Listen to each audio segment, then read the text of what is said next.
there, everybody. I'm Alexis Ward, and this is 12 Faces Psychology. If this is your first time watching and you'd like to get more videos about spirituality and psychology, I hope that you'll subscribe and hit the bell so that you can be updated when I make new videos. All right, so yesterday I did a video about cognitive bias, and today I am doing a video about cognitive distortions. So if you're asking yourself, why is she making all these videos about these different types of communication and thought biases and distortions? The answer is that there is a lot going on in the world right now that is asking us to communicate more self-responsibly, to process information more critically and more objectively. There is a lot to wade through these days as we go through the process of seeing this COVID-19 thing unfold, as we have rioting happening throughout the country. There's a lot going on, and it's an incredibly important time to really be able to think and communicate clearly so that you are enhancing the relationships in your life, so that you are making decisions from a grounded, thoughtful place and not just having your attention and your consciousness being swept aside and put wherever it is intentionally being directed. So, to get into the cognitive distortions, the first cognitive distortion of the 10 I'm going to cover is blaming. Ooh, blaming. I think we all know what blaming is, right? And we probably all do it a lot. It's pretty hard not to. It's the most common and the most prevalent form of cognitive distortion that goes on. And basically, it is, you made me feel this way. You did this to me. Anytime that you are accounting for your own emotional state through somebody else's actions, you're blaming. Now that can go into more sort of circumstantial things like, oh, you hit my car. Well, yeah, that really did happen, right? But when we're doing it in these emotions, in an emotional state of you made me feel sad, you made me feel this, that's like really like the meat and potatoes of blaming. And if you can get beyond the blaming state and you can take responsibility for your own emotions, you step into a much more empowered way of being in your relationships and in your life as a whole. So letting go of blaming, hugely empowering, means letting go of being a victim, and then all of a sudden you can be powerful in your life again. All right, numero dos is generalization. Generalization pretty much speaks for itself, right? It's just kind of generalizing things like, well, San Francisco is too busy, so I don't like to go there, and then you've made this generalization of, oh, it's all too busy, there's nothing there for me to see, I don't want any part of it. And you're missing out, right? Because San Francisco's awesome. That's where I'm from. And so this is really just about being more specific in your way of thinking, not making these large assumptions about how everything is going to be just because one piece of it hasn't been your cup of tea. All right. That brings me to number 3, which is globalizing. And that's pretty similar to generalizing, but has a little bit more of a personal flavor. So that's that situation where you're in an argument with your spouse or something, and they're like, you never do this for me, or you're always saying that. So those kind of globalizing statements where you're basically assuming that or intimating that the other person is constantly doing something, which obviously they're not always doing anything, and they're not never doing anything either. So to make those kind of big blanket statements is really not lending to the accuracy of a conversation with somebody. Best to keep it situation specific, best to not blow it out of proportion and globalize it. All right, that brings me to number 4, which is catastrophizing. Now, I bet we all know somebody who does this, and maybe it's you. And that's basically working that worst case scenario. So if you are, and it really, what catastrophizing is it is a trauma response. If you have had some kind of trauma in your life where you felt like, whoa, the worst possible thing can and did happen, then your mind, your brain, your ego, whatever you want to call it, is preparing for that to occur again, and it is assuming that that is the likelihood of what will occur. But that's not really a correct assumption. So if you are a person who is always tending that way, always tending to look for the worst case scenario, I want you to balance that out. Look at the best case scenario. It's not to say that that's the most likely outcome either, but then you can use those to kind of come into the middle space and look at what is a likely scenario to occur. But never let go of that best case scenario, because that's what you want to keep in your third eye, in your mind's eye, so that you are trying to bring that into reality as what you want to manifest. All right, that brings me to polarization, number 5. Woo! This is a hot topic right now, isn't it? There are so many ideologies and camps and narratives and ways of thinking, and they are so polarized at this moment in time. It's like you're with us or you're against us. You're, wearing a mask or you're not wearing a mask. You're marching or you're not marching. And it's very divisive, very separation oriented. So you can see, both in the world right now and in relationships, how this leads to a lack of unity. So polarization is basically just black and white thinking. It's basically just drawing things into extremes and not allowing for the complexity and subtlety of real life, because almost everything operates in the gray.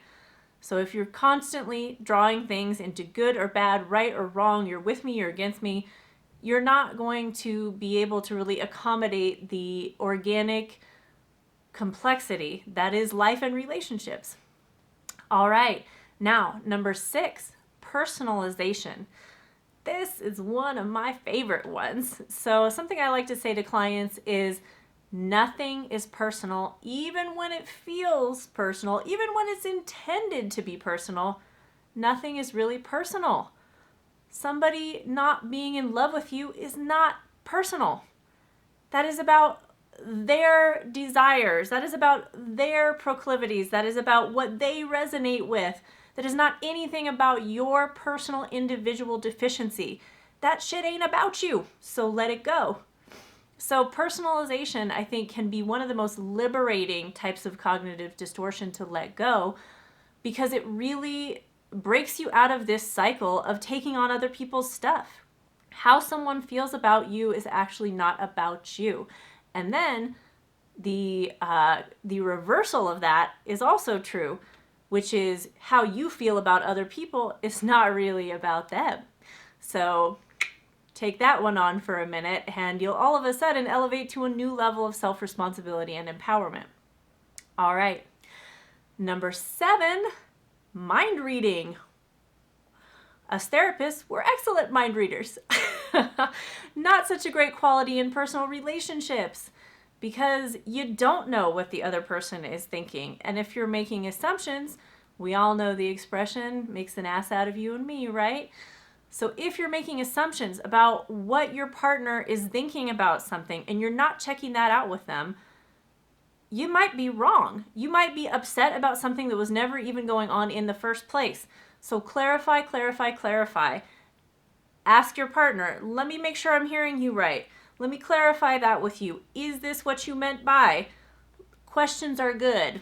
Then we really get to understand the other person's perspective, and we bring it out of this like heightened dramatic state into more of a loving dialogue.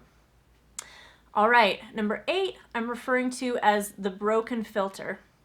Now this is when you're too much in the light or you're too much in the dark. So if your filter is only willing to allow those things which are negative to pass through, you're basically a negative Nancy. Everything is, oh, well, it's not going to go my way, or, oh, I just can't imagine having to do that, and I would never be good enough for this. You got too much of a negative filter, and you are actually distorting your way of thinking because you're not allowing yourself to see the positives that are trying to come into your life, that are already existing in your life. Do some gratitude, do some positivity focus. Now, there's the other kind of broken filter, which is the excessively positive filter. So if you've met somebody maybe somebody who's watched The Secret too much. You know what I'm talking about, right? That's the manifestational people who are just like out of their minds trying to be positive all the time. If you're only willing to be like, I am going to get $1 million this year. I am going to have the love of my life within 6 months. I have got my vision board and I'm ready to go. Then maybe you aren't noticing the things in your life that are actually impeding you from making those goals. And you've got to look at the reality of the situation in order to actually confront and overcome those challenges. So it's really important to be honest with yourself in all ways and in your relationships too. Because if you are putting your relationship through either the negative or the positive filter, you're not seeing it for what it really is. Time to, start being honest with yourself. Start getting real about your relationships, about everything in your life. All right. Now, number 9 is the shoulds. The shoulds of things, right? Have you ever been like at brunch with your girlfriends? Everybody's talking about who they're dating and what's going on. And you hear things like, he did not even call me after we went out on a date the other night. I mean, he should know that that is what he needs to do if he wants to be with me. Or, I cannot believe that he didn't realize that he was supposed to send me flowers on my birthday. I mean, this is ridiculous. He should just know what I need. Okay, so there's a lot of assumptions here. There's like an unwritten playbook that people are sometimes expecting the people in their lives to be playing by. And guess what? People do not know that playbook. The person that you are going on a date with doesn't know what you expect of them. You've got to teach people how to treat you. Teach people how you want to be respected, how you want to be talked to. And you do that by delivering that as well as, communicating what you need to the person. But you are the leader in terms of showing the behavior that you want to receive and then demanding more if you're not getting that. All right, number 10. And number 10 I say for last because it's got kind of a caveat to it. Because number 10 is emotional reasoning. Now, that is basically the cognitive distortion of assuming that your emotions are real and making decisions and communicating based on that assumption. But the big caveat here is your emotions are real. They're just not the only information available, and you might be dramatizing them. You might be personalizing, you might be globalizing, you might be doing all of these cognitive distortions, right? And that's impacting your emotions, and that's making you have the impression that something is way more intense than it really might be. So don't ignore your emotions. Definitely don't do that, because they are the most valuable source of information that you have in life as a whole, and especially in your relationships with other people.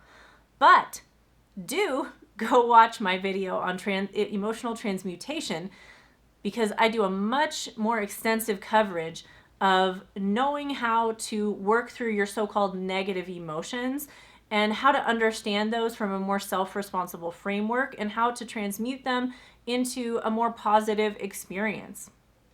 All right, so that is the 10 types of cognitive distortion that I wanted to talk about today. And I hope that's helpful for you. I hope that you carry forth these things into your relationships and build cleaner, more empowering, more loving, and more sustainable connections in your life. All right, thank you, and I hope you'll come back and see my other videos. All right, bye-bye.